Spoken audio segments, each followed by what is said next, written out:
여호수아 11장에서 또한 12장 말씀들을 통하여서 우리 손에 넘어온 승리라는 제목으로 여러분과 같이 말씀을 나누고자 합니다. 인류의 역사를 이야기할 때 결코 빼놓을 수 없는 역사가 있습니다. 그건 바로 전쟁의 역사입니다. 20세기를 대표하는 미국의 문명사학자이자 철학자인 윌 듀런트가요, 이런 말을 했습니다. 인류의 역사가 기록된 3421년 중에 단 268년만 전쟁이 없었다라고 이렇게 이야기를 합니다. 또한 미국의 평론가이자 언론인인 노먼 커즌스는요, 기원전 3600년 이래 현재까지 약 4만 5천여의 전쟁이 있었고 전쟁이 아예 없었던 기간은 292년에 불과하다라고 이야기를 할 만큼 역사가 전쟁의 역사를 빼놓고는 이야기할 수 없는 것이라는 사실입니다. 금세기 최고의 학자라 불리우던 엘빈 토플러 역시 전쟁과 반전쟁이라는 그의 저서를 통하여서 1945년에서 1999년까지의 전쟁이 없었던 기간은 약 3주뿐이었다라고 기록할 만큼 인류의 역사는 크고 작은 전쟁의 역사라는 사실입니다. 이렇듯 인류의 역사는 전쟁의 역사라고 말할 수 있고요. 또 지금도 끊임없이 그러한 전쟁들은 계속되고 있습니다. 우리나라 역시도요, 이러한 전쟁의 참혹함을 너무나 잘 알고 있는, 또한 경험했던 그러한 민족이기도 합니다. 그런데 이러한 전쟁들보다도 더 참혹한 전쟁이 바로 성도의 영적인 전쟁이라는 사실입니다. 무리의 그 오리가 평온함을 유지하기 위해서는요, 물 아래에 발을 계속해서 끊임없이 저어야 하듯이, 계속 굴려야 하듯이 성도의 온전한 삶을 위해서는요, 치열한 전투, 치열한 싸움을 해야 한다라는 사실입니다. 그런데 이러한 전투의 특징, 그러니까 성도의 영적인 전쟁의 특징이 있는데, 이 싸움은 이기기 위한 싸움이 아니라 이미 얻은 승리를 지켜내기 위한 전쟁이라는 사실입니다. 성도의 영적인 전쟁은 그렇습니다. 우리가 이기려고 싸우는 것이 아니라 이미 승리한 그 싸움을 지켜내기 위한 싸움을 싸우고 있는 것입니다. 하루는 운동을 하고 있는 우리 하빈이가요, 와서 이런 얘기를 하더라고요. 아빠, 공격은 어떻게든 하겠는데요. 왜냐하면 운동을 늦게 시작했으니까요. 이렇게 고백하는 거예요. 공격은 어떻게든 하겠는데 수비가 힘들어요. 사람들이요, 수비형보다도 이제 공격형이 많은 게, 사실 수비는 더 많은 것들을 준비해야 되거든요. 특별히 탁구 선수들은요, 이 수비와 공격수 중에서 수비수가 훨씬 더 많은 것들을 준비해야 됩니다. 우리나라 그 사람들의 심리는요, 이 공격하는 것들을 더 좋아하지 않습니까? 아마 우리 교인들 중에서도 탁구 선수들 보면, 탁구 선수는 아니죠, 우리 교회 탁구를 치시는 분들도 보면요, 우리 이양호 장모님이 제일 잘 치시는데 수비형이십니다. 근데 나머지들은 다 공격형이에요. 근데 이 수비를 잘하면요, 항상 공격이 막혀요. 근데 수비가 수비만 하느냐? 아니에요. 기회가 생기면 때립니다. 공격을 합니다. 그러니까 이 수비들이 훨씬 더 많은 준비를 해야 되는데, 늦게 시작해서 참 이게 힘들다, 이런 얘기를 하더라고요. 저는 이 말을 들으면서요, 성도의 영적인 싸움에 대한 생각들을 해보게 되었습니다. 우리의 영적인 싸움은요, 이미 얻은 승리를 지켜내야 하는 싸움이기 때문에 우리의 포지션은 공격수가 아니라 수비수라는 것입니다. 근데 이 수비수의 역할이요, 훨씬 공격하는 이들보다도 더 많은 것들을 준비해야 됩니다. 그런데요, 우리를 공격하는 세력이 사단이에요. 사단은요, 우리를 더 잘하는 존재입니다. 그런 존재와 싸우기 위해서 우리가 수비를 하기 위해서는요, 더 많은 것들을 지켜내고 훨씬 더 치열하게 준비해야 되는 것이 우리의 영적인 싸움이라는 사실입니다. 그런데 이 싸움이 언제 끝나냐? 휴전이 없어요. 지금 우리나라는 휴전국입니다. 휴전이 없어요. 우리의 죽는 날까지, 개인적으로는 내가 죽는 그 날까지 계속되는 싸움입니다. 그리고 인류적으로는요, 그리스도 예수의 재림의 때까지 이 영적인 전쟁은 계속된다는 것입니다. 그러나 이렇게 공격을 해오는, 우리가 더 많은 것들을 수비해야 되는 이러한 상황 가운데 우리가 두려워할 것이 없는 것은 우리를 앞서 싸우시는 그 주님 때문인 줄 믿습니다. 우리 앞서 싸우시는 그 주님으로 인하여서 우리는 확실한 승리를 보장된 삶을 누리고 있다는 사실입니다. 그러니까 우리는 날마다 말씀을 통해, 하나님께서 주신 이 말씀, 성경을 통하여서 이 보장된 승리를 볼 수 있어야 합니다. 어떻게 우리의 죽는 날까지 이 싸움을 한다는가? 이렇게 피곤한 일을, 우리가 치열한 일들을 계속해서 해야 한다는 말인가? 두려움이 아니라 하나님의 말씀을 볼 때, 그래, 우리는 승리할 수 있다. 그래, 우리는 이길 수 있다. 주님이 우리와 함께 하신다라는 그런 믿음의 자세를 가져야 하는 것이 바로 성도된 우리의 삶이라는 것입니다. 오늘 우리 말씀, 이 여호수아의 말씀을 통해서도요, 우리는 이러한 승리의 비결을 분명히 배우게 됩니다. 오늘 말씀을 통해서 이야기하는 그 승리의 비결이 무엇이냐? 첫째로 그 승리의 비결은요, 영적인 싸움에는 원칙이 있다라는 것을 아는 것입니다. 영적인 싸움에는요, 원칙이 있습니다. 세상의 모든 일에는요, 원칙이 있고 규칙이 있습니다. 동남아를 가보신 분들은 알겠지만 다른 모든 것보다도 저는 가장 눈에 띄는 게 뭐냐면 그들의 무질서함입니다.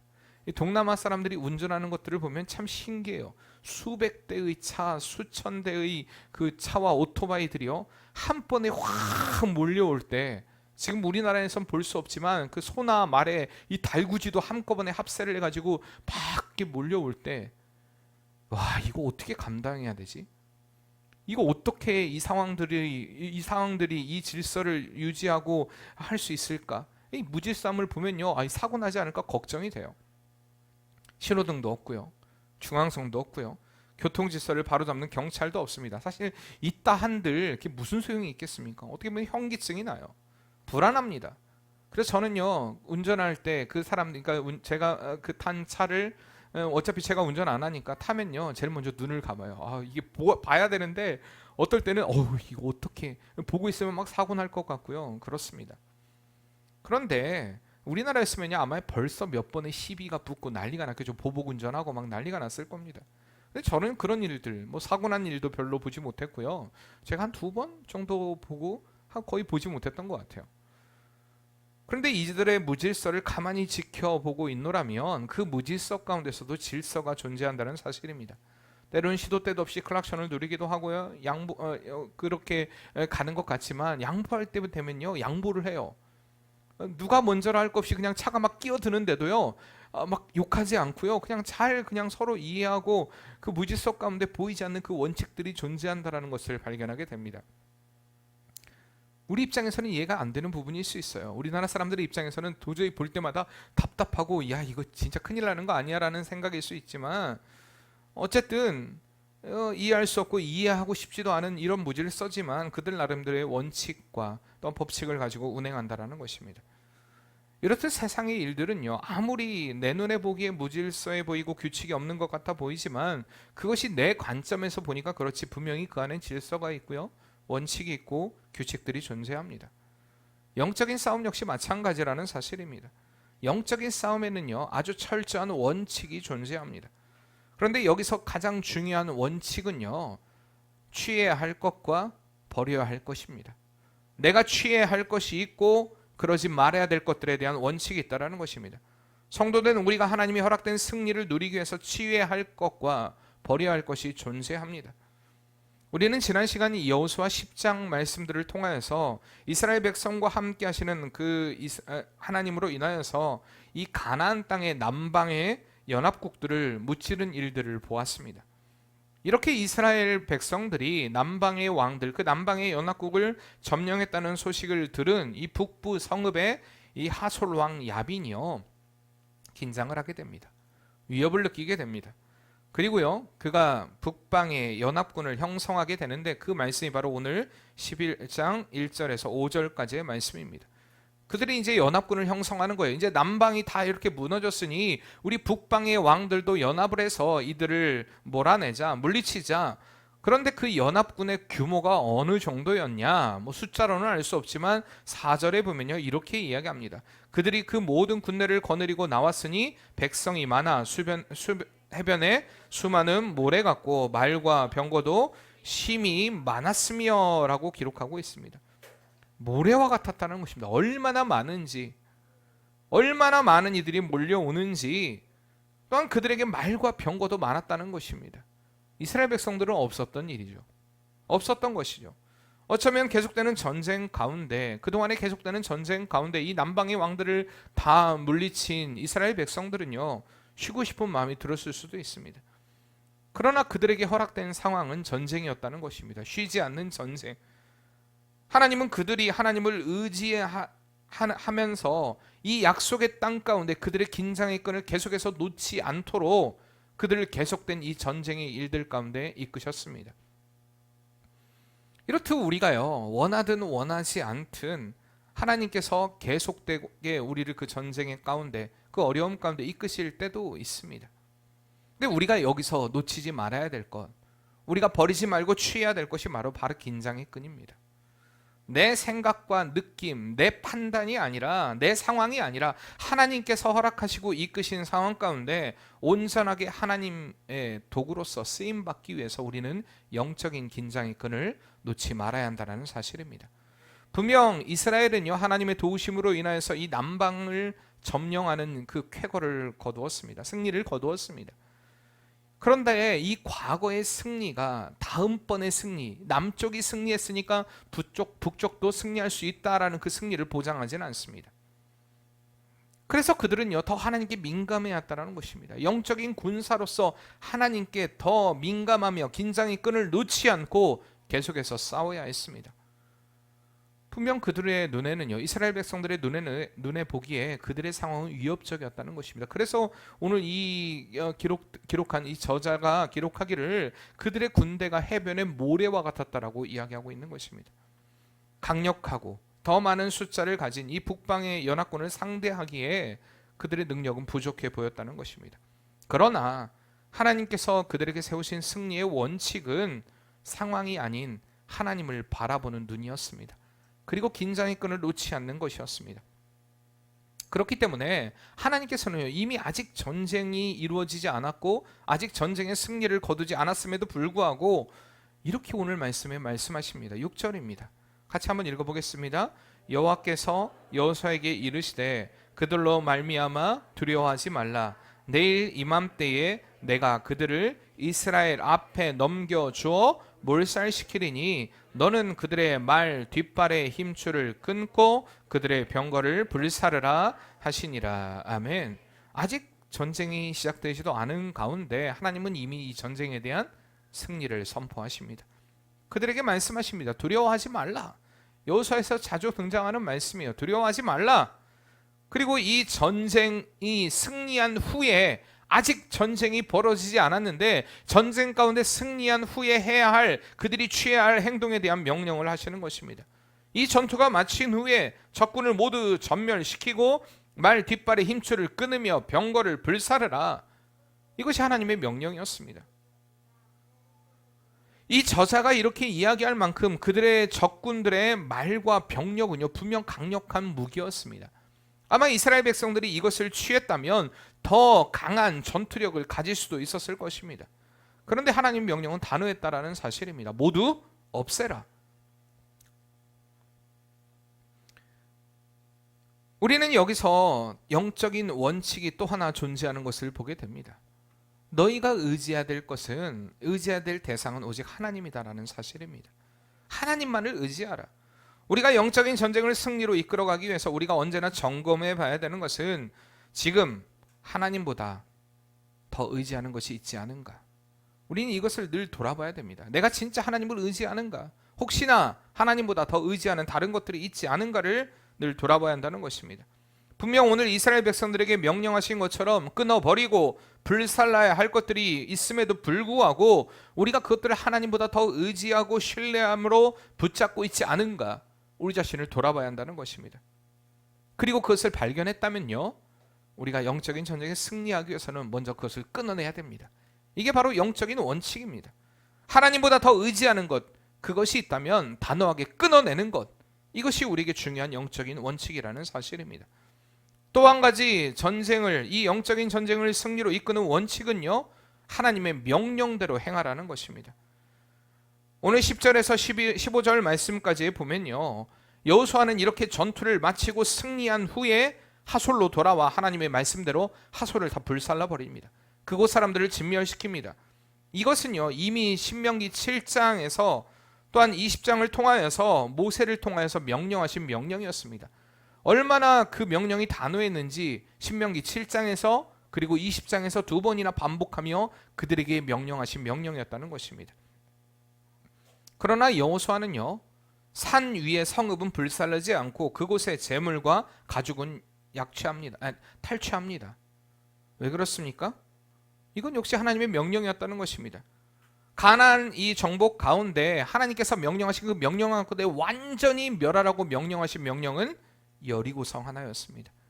완전한 드림, 헤렘, 그 성읍에 대한 완전한 그 죽임, 이것은 여리고성에 대한 명령뿐이었고요. 그 외에는 전리품을 취할 수 있다라는 원칙을 주십니다. 그러니까 그가 그 전리품을 취했다라는 것은요, 하나님의 명령에 따른 것이었다라는 것입니다.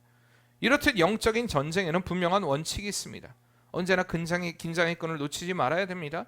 오직 하나님만을 의지해야 됩니다. 그리고 그 명령에 순종하는 것입니다. 그래서 우리는요, 분명하게 버려야 할 것과 또 내가 취해야 할 것을 분명히 취하는 일들이 있어야 됩니다. 우리가 이렇게 오직 긴장의 끈을 놓지 않고 오직 하나님만을 의지하고 오직 하나님의 명령대로 행하기 위해서 버려야 될 것이 무엇이겠습니까? 바로 나의 영적인 나태함입니다. 영적인 긴장의 끈을 놓치지 않기 위해서 우리가 버려야 될 것이 영적인 나태함이라는 사실입니다. 하나님을 의지하는 그 믿음을 갖기 위해서는요, 우리가 하나님 아닌 다른 것들에 대한 의지하는 마음들을 버려야 합니다. 하나님의 명령대로 우리가 순종하기 위해서는요, 내가 뜻하는 바를 이루고자 하는 삶을 버려야 합니다. 이렇게 우리가 주님이 세우신 취해야 될 것과 버려야 할 것에 대한 원칙을 잘 지키는 자들에게는요, 하나님이 승리하게 하십니다. 하나님의 뜻이 아닌 것들, 여러분 그것이 있다면 과감하게 버리시길 바랍니다. 아무리 나의 눈에 보기에 탐이 나고 좋은 것들이라 할지라도 우리는 이미 에덴 동산의 사건을 너무나 잘 알고 있습니다. 그들의 눈에 보기에 좋은 것, 우리 눈에 보기 좋은 것, 이것은요 우리에게 좋은 것이 아닐 수 있어요. 어제는 제 아내가 진료를 받는데 의사가 그런 얘기를 하더라고요. 쓰다고 좋은 게 아닙니다. 이게 무슨 말인가? 쓰다고 그러니까 한약 먹지 말라는 얘기예요. 쓰다고 좋은 게 아닙니다. 그러면서 그 한약의 원산지부터 시작해서 막 이런 얘기를 하더라고요. 이제 어쨌든 그 양약을 짓는 분의 입장이잖아요. 한약을 짓는 분들이 이런 얘기를 들었다면 이제 난리가 나겠죠. 쓰다고 좋은 게 아닙니다. 근데 우리는 기억해야 돼요. 달다고 좋은 게 아니에요. 그러니까 우리 눈에 보기에 좋다고 좋은 게 아닙니다. 그렇기 때문에 우리는 늘 조심해야 됩니다. 이 말을 통해서 제가 어제 무슨 생각을 했냐면, 그래, 달다고 좋은 것도 아니고 쓰다고 좋은 것도 아니다. 저는 믿음의 자세에서 우리가 이렇게 그 돌다리도요 두들겨보고 건너라듯이 우리가 하나님의 말씀 앞에서 늘 나 자신을 계속해서 점검해 보면서 우리가 영적으로 놓치고 있지 않는가를, 무엇을 우리가 혹시나 하나님의 뜻이 아닌 것들을 취하고 있지 않은가를 점검해 보는 그런 믿음이 필요하다라는 사실입니다. 두 번째 승리의 비결은요, 우리의 한계는 하나님이 정하신다라는 것을 인정하는 믿음입니다. 한번 따라해 봅시다. 이기고 지는 것은 하나님께 달려 있다. 누구에게 달려 있다고요? 하나님께 달려 있습니다. 이기고 지는 것은 하나님께 달려 있습니다. 우린 분명히 이것을 기억해야 돼요. 우리가 믿음을 가질 때 그 믿음은요, 한계를 가능성으로 또한 복으로 바꾸게 됩니다. 여호수아와 이스라엘 백성들은요, 약 7년간의 이 정복 전쟁을 통해 이 마침내 가나안 땅을 얻게 됩니다. 11장 16절에서 23절까지의 말씀들을 보면요, 그들이 전쟁을 통해 얻은 땅들을 소개하고, 그리고 마지막에 그 땅들을 이 지파들이 분배받았음에 대한 이야기로 말씀을 맺는 것을 보게 됩니다.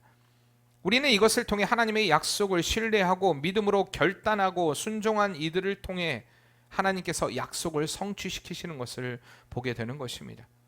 하나님께서요, 이 가나안 땅에 대한 약속을 언제 주십니까? 누구에게 주십니까? 아브라함에게 주십니다. 아브라함에게 먼저 줘요. 창세기 15장에 보면요, 아브라함을 통해서 그 약속의 말씀을 주십니다. 이제 그에게 약속하신 그 이스라엘을, 가나안을 차지하게 된 것입니다. 도저히 인간의 관점으로는 이룰 수 없는 승리를 하나님은 약속대로 이루셨다라는 사실입니다. 이렇듯 하나님은요, 늘 말씀드리지만 하나님의 때에 하나님의 방법으로 그 약속을 반드시 성취시키십니다. 이스라엘이 애굽에서 노예 생활로 고통받고 그들의 불순종으로 인하여서 가나안 40년의 생활을 하는 가운데서도 하나님은 그들에 대한 약속을 잊지 않으셨다는 것입니다. 그리고 이제 그것을 이루어 주십니다. 이렇듯 우리는요, 하나님의 약속이 반드시 성취된다는 사실을 믿어야 합니다. 이때 우리에게 필요한 것은요, 바로 결단과 순종입니다. 그리고 막연한 약속이 아니라 우리의 약속은 구체적이어야 됩니다. 내가 하나님께서 그 약속하신 일들을 이루기 위해서 어떻게 순종해야 될 것인지, 어떻게 결단해야 될 것인지, 어떻게 하나님의 뜻대로 살아야 될 것인지에 대한 인생의 플랜을 잘 정해야 합니다. 우리는요, 우리 자신의 꿈을 이루고 목표를 세우기 위해서는 참 계획을 참 잘 세웁니다. 오늘 헌신 예배를 맞이한 청년들 마찬가지예요. 요즘 젊은 친구들 보면요, 내가 어떤 삶을 살리라. 요즘에는 많은 어떤 훨씬 더 다양한 이런 그 직업군들이 존재를 하고요. 어쨌든 많은 일들이 있습니다. 내가 어느 학교에 들어가고 무엇을 전공하리라. 내가 어디에 취직하리라. 언제 결혼하고 집을 사고 어떤 삶을 살리라 등등의 많은 계획들을 참 잘 세워요. 참 똑똑합니다. 그런데요, 그것을 통해 어떻게 하나님께 영광을 돌리고 어떻게 하나님의 사람다움을 나타내고 나를 통해 어떻게 하나님의 뜻과 역사를 이루리라는 그런 계획이 없어요. 많은 믿는다고 하는 성도들, 많은 믿는다고 하는 청년들을 보아도 이런 계획이 별로 없습니다. 나를 위한 삶, 내가 돈 버는 것, 이 세상의 가장 가치라고 이야기하는 물질에 대해서는 굉장히 민감한데 그것을 통해 어떻게 하나님의 뜻, 하나님의 영광을 이루리라는 이런 계획이 없다라는 것입니다.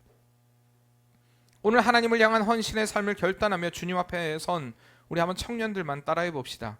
한번 따라해 보세요. 그것이 주님을 위한 삶과, 따라해 보세요. 크게 다시 한번. 그것이 주님을 위한 삶과 어떤 상관이 있는가? 다시 말하면 주님과 어떤 상관이 있는가? 생각해 보라는 거예요. 오늘 내가 꿈을 선택하고 나의 만족을 선택하고 나의 뜻을 이루고자 하는 그것이 과연 하나님과 어떤 상관이 있는가? 하나님의 영광과 어떤 상관이 있는가? 여러분, 그것을 생각해 보라는 것입니다. 이것을 잃어버리면요, 일하는 것, 내가 돈 버는 것, 그 모든 것을 나를 위해 씁니다. 나의 만족을 위한 삶을 살아가게 된다는 것입니다. 오늘 우리는 늘 하나님 앞에 되물어야 됩니다. 주님, 나의 선택이 주님을 위한 삶과 어떤 상관이 있습니까? 이것을 알기를 원합니다. 주님, 나의 재능과 능력, 이것을 통해 어떻게 사용하기를 원하십니까? 우리는 늘 주님 앞에서 결단과 과거의 삶을 통해 하나님이 어떻게 나를 사용하실지 그것에 민감해야 한다는 것입니다. 언제나 하나님 앞에서 나를 결단하고 돌아보고 결정짓는 삶을 살아야만 우리의 삶을 통해서 주님이 허락하신 승리를 누리게 됩니다. 그리고 이것에 대한 한계를 우리가 정해서는 안 됩니다. 내가 이래서 안 되고 내가 저래서 안 되고 이건 불가능하고 이건 현실성이 없고, 여러분 자꾸 나의 똑똑함 믿지 마세요. 자꾸 나의 이성 믿지 마세요. 나의 판단 믿지 마세요. 우리는 그것을 넘어선 하나님을 바라보는 믿음을 가져야 합니다. 이게 바로 성도의 삶이에요.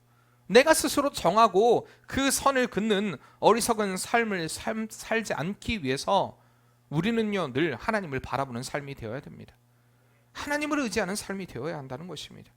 오늘 이 여호수아의 저자는요, 이 정복 전쟁에 대한 기사를 마무리하면서 11장 21절에 보면요, 헤브론에 거주하던 아낙 자손을 진멸시킨 일에 대한 기록을 특별히 기록하는 것을 보게 됩니다. 여러분, 왜 이런 기록이 나왔다고 생각합니까? 분명히 성경의 말씀 가운데 의도 없음이 없어요. 왜 이 말씀이 기록되어 있을까? 우리가 민수기 13장에 보면요, 과거 모세가 가나안으로 12명의 정탐꾼을 보게 됩니다. 그 정탐꾼들이요, 40일 동안 가나안 지역을 정탐하고 돌아와서 여호수아와 갈렙을 제외한 10명의 정탐꾼들이 하는 말이 무엇이었습니까? 가나안은 도저히 불가능합니다. 근데 그 불가능하다는 이야기를 하면서 누구 얘기를 합니까? 바로 이 아낙 자손에 대한 이야기를 합니다. 그리고 그들에 대한 이야기, 그들 앞에 선 자신들에 대한 이야기를 뭐라고 얘기합니까? 그들 앞에서 우리는 메뚜기와 같다라고 이야기합니다. 다시 말하면 무슨 말입니까? 도저히 불가능합니다. 분명히 가나안은 적과 꿀이 흐르는 땅이 맞습니다. 그런데 우리는 그 땅을 정복할 수 없습니다. 아낙 자손들은 거인입니다. 우리는 그들 앞에 메뚜기와 같은 존재입니다. 우리는 승리할 수 없습니다. 할 수 없습니다. 이 보고를 들은 이스라엘 백성들은요, 민수기 14장에 아론과 모세와 아론을 원망하기 시작합니다. 아니, 죽을 것이 없어서 이 광야에서 죽으라는 얘기냐? 왜 우리를 이곳까지 인도해 내서 우리를 이곳에서 죽게 만드느냐? 분명 하나님은 약속의 땅을 보여주셨지만 그들은 하나님을 부인했고 불신했습니다. 그리고 그 결과로 인하여서 어떻게 됩니까? 이스라엘 백성들이, 그 정탐꾼들이 정탐한 40일, 그 하루를 1년으로 계산해서 이스라엘 백성들이 40년 동안 광야에 생활을 하게 된 것입니다. 그리고 출애굽의 1세대들, 20세 이상의 1세대들은 다 죽게 되옵니다. 이렇게 그들의 생각으로 불가능하다고 생각했고 그들이 이미 결정한 그 한계를 정한 그 일에 대해서 오늘 하나님을 믿고 하나님을 향한 굳건한 믿음을 가진 이 여호수아의 지도 아래 싸웠던 이스라엘 백성들은요, 그 아낙 자손들을 진멸시켰다는 것입니다. 분명히 인간의 시각으로, 인간의 눈으로는 불가능한 일이었지만 하나님은 그것의 한계를 넘어선 하나님의 기적을 보여주셨습니다. 이렇듯요, 믿음은요, 한계를 극복하게 합니다. 믿음이 있을 때에 두려움을 직면하고 싸워서 이길 수 있게 되는 것입니다. 우리 인간의 한계, 우리의 한계를 극복하는 믿음을 가질 때에 우리는 분명 하나님이 준비하신 복을 누리게 됩니다. 이렇듯 우리는 살면서 우리 스스로 그 한계를 지어서는 안 돼요. 특별히 우리 청년들, 나는 왜 이 모양일까? 나는 왜 이 꼴일까? 이런 생각으로 살아가는 인생이 되어서는 안 돼요. 나는 너무 비참해. 왜 나 같은 존재, 왜 나같이, 나는 왜 이렇게 생겼을까? 나는 왜 이런 재능이 없을까? 나는 왜 이런 능력이 없을까? 여러분, 그러면서 인생을 낭비하지 마세요. 그 순간에 분명히 하나님을 붙잡고 기도하시길 바랍니다. 나를 넘어선 하나님의 역사, 하나님의 인도하심, 여러분 그것을 기도하는 그 믿음으로, 여러분 하나님을 바라보는 믿음으로 굳건히 서는 우리 청년들의 삶, 성도님들의 삶이 되시길 바랍니다. 여호수아는요, 하나님이 주신 이 가나안 땅을 얻기 위해서 약 7년 동안의 정복 전쟁을 수행했습니다. 하나님은 이 가나안을 약속하셨고 그들의 삶을 인도하셨지만 그들로 하여금요, 그 땅을 거저 얻게 만들지 않으셨다라는 것입니다. 수고가 필요했습니다. 하나님은 분명히 하루아침에도 그들을 진멸시킬 수 있는 분이셨지만 그렇게 하지 않으셨습니다. 7년 동안 그들이 싸우게 하셨습니다. 그리고 그 삶 가운데, 그 일들 가운데 철저하게 하나님의 약속을 붙잡고 철저하게 열심히, 또한 땀 흘리며 피 흘리며 싸워야 했습니다. 이렇듯 우리가 하나님의 약속을 붙잡고 우리가 실제로 그 행동들을 옮길 때에 하나님이 역사하신다는 것입니다. 근데 그 역사는 우리 한계를 넘어선 역사입니다. 우리에게 약속을 주시는 그 하나님, 그 약속을 붙잡고 여러분 힘쓰고 애쓰는 삶이 되시길 바랍니다. 언제나 그 약속을 이루기 위해 믿음으로 결단하고 내가 정한 한계가 아닌 하나님이 이루시는 그것을 바라보는 믿음으로 여러분 구체적인 순종의 삶을 살아가는 우리 청년들의 삶, 그리고 성도님들의 삶이 되시길 바랍니다. 세 번째, 마지막으로 승리의 비결은요, 하나님은 언제나 더 큰 것으로 채워주시는 분이시라는 사실입니다. 오늘 이제 12장의 말씀에 보면요, 12장입니다. 하나님께서 이스라엘에게 약속하신 그 성취에 대한 기록들이 되어 있습니다. 그러니까 어디를 주셨고 어디를 주셨고 어디를 주셨다라는 그러한 이야기들. 그런데요, 특별히 1절에서 5절 말씀에 보면요, 분명히 하나님이 약속하신 것보다 더 좋은 것을, 더 많은 것을 주셨음을 보게 됩니다. 이 땅들은요, 여호수아가 아닌 모세가 정복한 땅들이에요. 근데 이 땅들을 보면요, 하나님이 약속한 땅은 아니었습니다. 그곳에 등장하는 이름들이 보면요, 바로 헤스본, 그리고 바산, 길르앗이라는 곳입니다. 하나님이 이곳들을 이스라엘 백성에게 주시겠다고 약속하신 땅은 아니었습니다. 이 땅들은요, 그저 이스라엘 백성들이 이 요단 서편으로 가기 위한 지나가는 길목에 있었습니다. 근데 그 왕들이 어떻게 합니까? 못 지나가게 해요. 그러니까 하나님께서 역사하십니다. 특별히 이 신명기 말씀에 보면 아모리 족속의 왕인 시온과 르바임 족속의 왕인 옥이 이스라엘 백성이 지나가는 것에 대해서 용납하지 않고 그들과 싸우게 됩니다. 그때 하나님께서는요, 그들과 함께 하심으로, 이스라엘 백성들과 함께 하심으로 승리하게 하셨고 그 땅들을 차지하게 하셨습니다. 여러분 기억나시는지 모르겠지만 여호수아 1장에서 보면요, 그 가축이 많고 많은 그 가축들로 인하여서 힘들어했던 지파들이 등장을 하죠. 바로 르우벤과 갓지파, 므낫세 반지파가 등장을 합니다. 그때 그들이요 구했던 곳이, 그러니까 그들이 구했던 땅이 바로 이 땅이었습니다. 바로 목축에 적합한 이 땅들을, 이 지역들을 자신에게 달라고 모세에게 요구를 하게 됩니다. 그때 하나님께서 그 요구를 받아들이시고 그들을 그들에게, 그러니까 이 르우벤과 갓지파, 므낫세 반지파에게 이 땅을 유업으로 차지하게 하십니다. 그리고 실질적으로 그곳에 가축들과 여인들이 거주하게 되죠. 그러나 그들은 대신에 여호수아 1장에 보듯이 이 가나안 정복의 싸움에서 가장 앞장서서 싸워야 했습니다.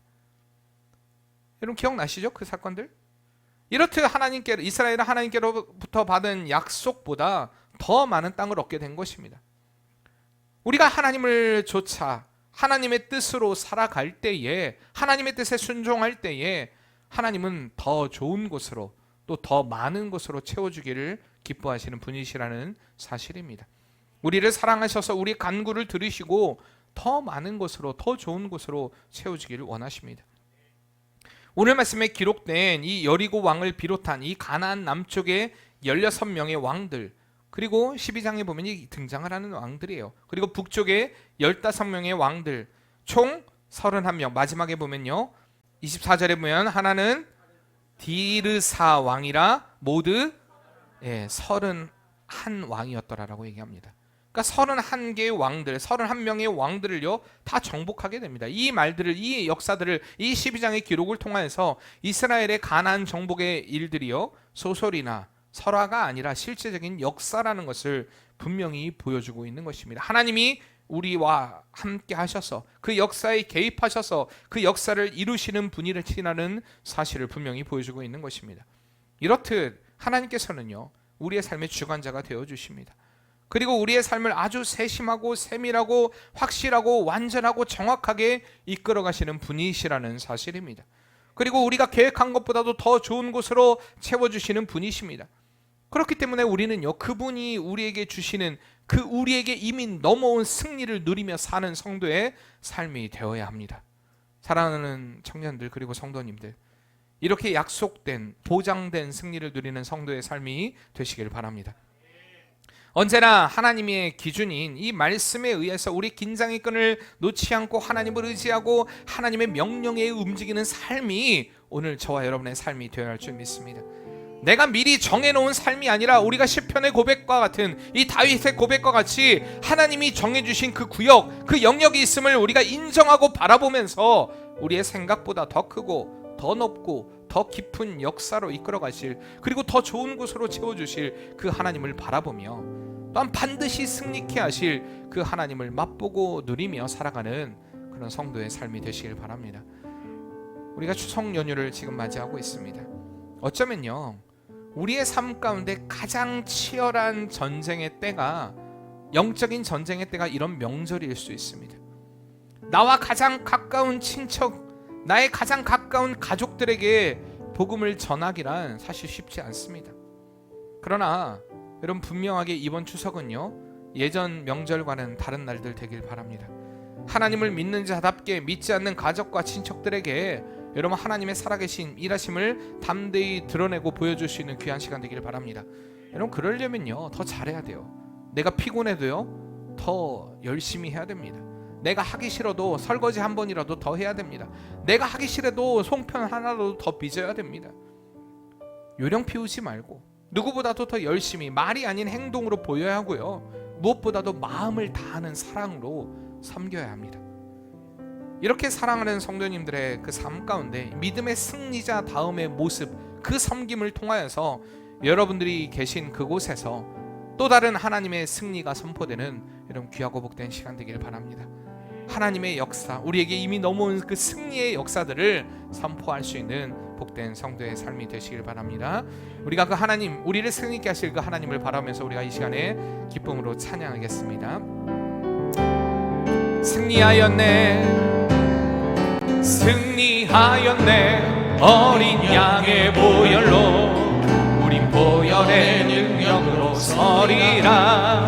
승리하였네, 승리하였네, 어린 양의 보혈로 주 내게 승리 주셨네. 승리하였네, 승리하였네, 어린 양의 보혈로 우린 보혈의 능력으로 서리라. 승리하였네, 승리하였네, 어린 양의 보혈로 주 내게 승리 주셨네. 우리 다시 한번 승리하였네 승리하였네 어린 양의 보혈로 우리 보혈의 능력으로 서리라 승리하였네 어린 양의 보혈로 주 내게 승리 주셨네 승리하였네 승리하였네 어린 양의 보혈로 우리 보혈의 능력으로 서리라